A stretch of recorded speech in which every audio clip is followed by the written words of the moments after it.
நண்பர்களுக்கு வணக்கம். கன்னியாகுமரி மாவட்டம் தக்கலை தாலுகா ஆஃபீஸ் பக்கத்தில் ஒரு புத்தக கண்காட்சி நடக்குது.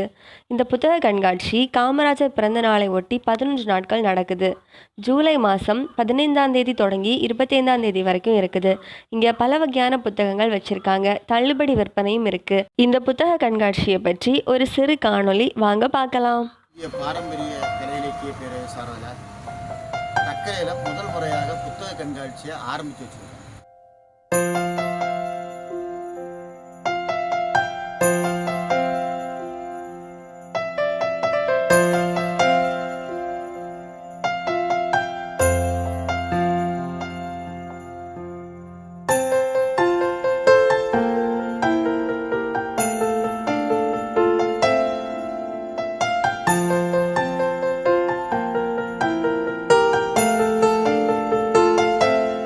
இந்திய பாரம்பரிய கலை இலக்கிய பேரவை தலைவர் சிவனி சதீஷ் அவர்களிடமிருந்து புத்தக கண்காட்சி சார்பாக ஒரு சில வார்த்தைகளை பார்க்கலாம் வாங்க.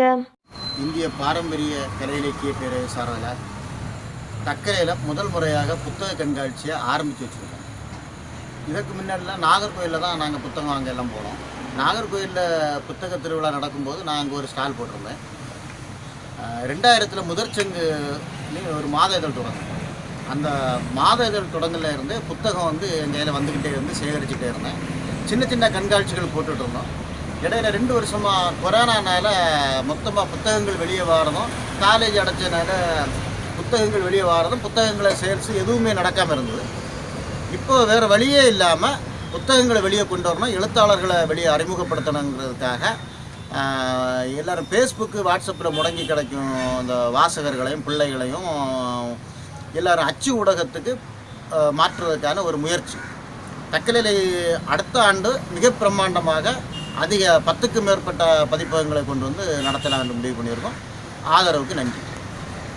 எழுத்தாளர் கிருஷ்ணகுமார் அவர்களுடைய எல்லா நூல்களுமே கன்னியாகுமரியை மையப்படுத்தி கன்னியாகுமரியினுடைய சாதனைகளையும் புகழையும் பாடும் விதமாக தான் இருக்குது. இந்த எழுத்தாளர் அவர்களை சந்திக்கும் ஒரு வாய்ப்பும் இங்கே கிடைச்சது. அவர் இந்த புத்தக கண்காட்சி பற்றி சொல்கிற விஷயங்களை பார்க்கலாம் வாங்க. நம்ம தக்கலை முதற்சங்கு அவங்க ஒரு இந்திய பாரம்பரிய கலை சம்மந்தப்பட்டது ஒரு அமைப்பு ஒன்று ஸ்டார்ட் பண்ணி அவங்க புத்தக கண்காட்சி ஆரம்பிச்சிருக்காங்க. 11 நாட்கள் புத்தக கண்காட்சி. அதாவது காமராஜர் பிறந்த நாள் அன்னையிலேருந்து 25ஆம் தேதி வேறு ஒரு 11 நாள் புத்தக கண்காட்சி. இது தக்கலையில் இவங்க முதல் முறையாட்டு ஸ்டார்ட் பண்ணியிருக்காங்க. இங்கே என்னென்னா முதற்சங்கு அவங்களோட புக் ஸ்டால் இருக்குது, அப்புறம் காலேஜோட புத்தக புக் ஸ்டால் இருக்குது, அதுக்கப்புறம் கன்னியாகுமரி புக் ஸ்டால், இப்படி 3 புத்தக நிலையங்கள் இது என்ன பண்ணுறாங்க, புத்தகங்களை மக்களுக்காக ஒரு சர்வீஸ் மெண்டாலிட்டியில் இது பண்ணுறாங்க. மக்களில் எல்லா பேரும் புத்தகம் வாசிக்கணும். இன்றைக்கி புத்தக வாசிப்பு குறைஞ்சி போயிட்டே இருக்குது. இவங்கெல்லாம் மக்களெல்லாம் ஒரு கொஞ்சம் அந்த நாலேஜ் வளரணும். இவங்க என்ன நம்ம கன்னியாகுமரி மாவட்டம் ஏற்கனவே வளர்ந்துட்டு தான் இருக்குது, என்ன வளரணும் அப்படிங்கிறது நம்ம குமரி மாவட்டத்தை மேலே கொண்டு வரணும் அப்படிங்கிற நோக்கத்தில் இவங்க புத்தக கண்காட்சி நடத்துகிறாங்க. இது மேலும் இவங்களுடைய பணி சிறப்பாக நடக்குது. மக்கள் ஆதரவு காட்டணும். அனைவரும் புத்தக கண்காட்சி கண்டுகளிக்க வேணும் அப்படிங்கிறத நான் அந்த வீடியோவில் சொல்கிறேன். Okay, thanks. இந்த நண்பர் சிவசைனி சதீஷ் அவர்களுடைய இந்த முயற்சிக்கு என்னுடைய நெஞ்சார்ந்த பாராட்டுகள்.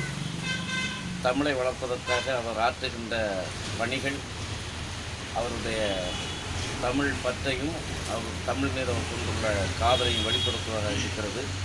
தமிழ் ஆர்வலர்கள் அனைவரும் இவருடைய முயற்சிக்கு ஒத்துழைப்பு கொடுக்க வேண்டும். தற்போது அனைத்து இந்திய அண்ணா திராவிட முன்னேற்றக் கழகத்தின் கொள்கை பரப்பு இணை செயலாளராக இருக்கின்ற நான் இன்று இந்த புத்தக முகாமிலே கலந்து கொண்டதில் பெரும் மகிழ்ச்சி அடைகிறேன். நான் எழுதி மாண்புமிகு புரட்சி முதல்வர் எடப்பாடியார் மற்றும் தங்கத்தமிழ் மகன் பன்னீர்செல்வம் அவர்கள் வெளியிட்ட புரட்சி தலைவி சரித்திரநாயகி அம்மா புத்தகத்தை இன்று நண்பரோடு நம்முடைய சகோதரிகளுக்கு பகிர்ந்து கொண்டதில் மகிழ்ச்சி அடைகிறேன். நன்றி, வணக்கம். கிடைச்ச வாய்ப்பை தவற விடாமல் எல்லாரும் இந்த புத்தக கண்காட்சியில் கலந்துக்கோங்க. நம்ம சேனலை சப்ஸ்கிரைப் பண்ண மறக்காதீங்க. அப்புறம் புக்ஸ் ரொம்ப அதிகமாக பிடிக்குங்கிற உங்களோட ஃப்ரெண்ட்ஸ் அண்ட் ரிலேட்டிவ்ஸ் எல்லாருக்குமே இந்த வீடியோவை ஷேர் பண்ணுங்கள். மீண்டும் அடுத்த வீடியோவில் சந்திப்போம். அது வரைக்கும் பாய் பாய்.